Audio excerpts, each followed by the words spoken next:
קצת מצחיק לחשוב במושגים האלה אחרי 30 שנה של היכרות, והרגשתי איזשהו blackout, וזה עוד יותר מוזר כי כל כך הרבה פעמים יצא ברעיונות או כל מיני מדורים כאלה של שליפות, של תשובות בזק, תמיד עלה המושג הזה אורי אורבך שהייתי אמור להתייחס אליו, ואף פעם לא הייתה לי בעיה, תמיד היה לי מה לכתוב על אורי, ופתאום מיכל מבקשת שאני אדבר עליו ואין לי מה.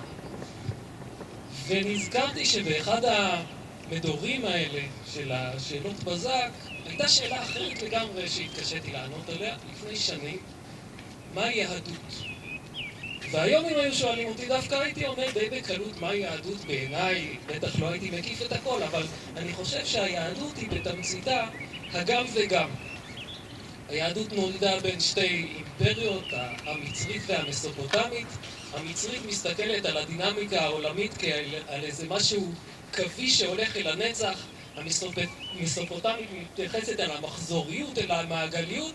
היהדות היא גם וגם, היא הולכת על הספירלה. העולם הנוצרי לוקח את השמש כמשהו שיכוון לו את לוח השנה, המוסלמים את הירח, היהדות גם וגם. אנחנו אומרים, כשאנחנו מתייחסים אל היחס של הקדוש ברוך הוא אלינו ושלנו אליו, אנחנו אומרים אם כבנים אם כעבדים. הנוצרים לקחו רק את הבנים והלכו עם זה חזק מאוד, האב והבן, והמוסלמים הלכו על האדון והעבדים. אבל אצלנו זה גם וגם, והייתי יכול, אני מניח, עוד להמשיך ולתת דוגמאות, ואני חושב שכל כך הרבה ביהדות נובע מזה, כולל האנטישמיות אפילו.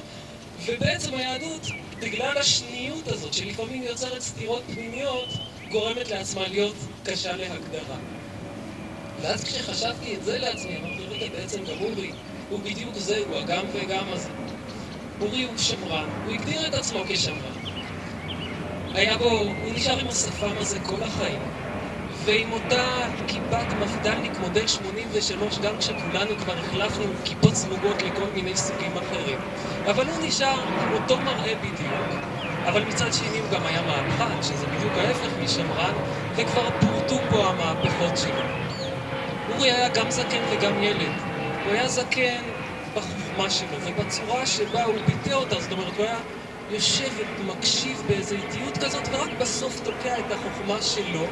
כל ההתנהלות שלו הקרינה איזה משהו הרבה יותר מבוגר, אבל מבפנים הוא היה גם ילד, הוא שיחק ברכבות חשמל, ורכבות חשמליות, והוא ידע להסתכל דרך עיניים של ילד ולכתוב דרך העיניים האלה של הילד.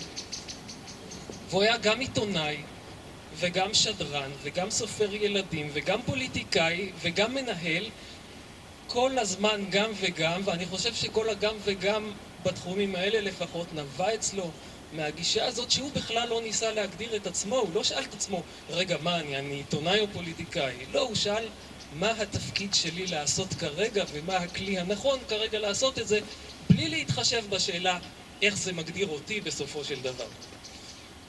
זה אולי דוגמה לזה, אני זוכר כשהוצע לו להיות שר, והוצאו לו 3 תיקים נדמה לי, אני זוכר שהיה שם גם את שר הגמלאים, זה נקרא עדיין אז, לפני שאורי החליף לזה את השם, והיה שר ליהדות התפוצות, והוא שאל אותי מה לדעתי כדאי, ואני באופן אוטומטי התייחסתי יותר אל הכותרת, אבל הסתבר לי מיד שאורי ישר חושב למה יש לו יותר רעיונות, באיזה תחום יש לו יותר רעיונות לבצע. זאת הייתה צורת ההסתכלות שלו. אז אורי הוא בעצם מין גם וגם כזה, שיוצא לנו שבעצם אורי הוא מין תמצית מאוד איכותית של היהדות. וזה מתחבר מצוין לעובדה שהוא הביא את המפד"ל להיות הבית היהודי.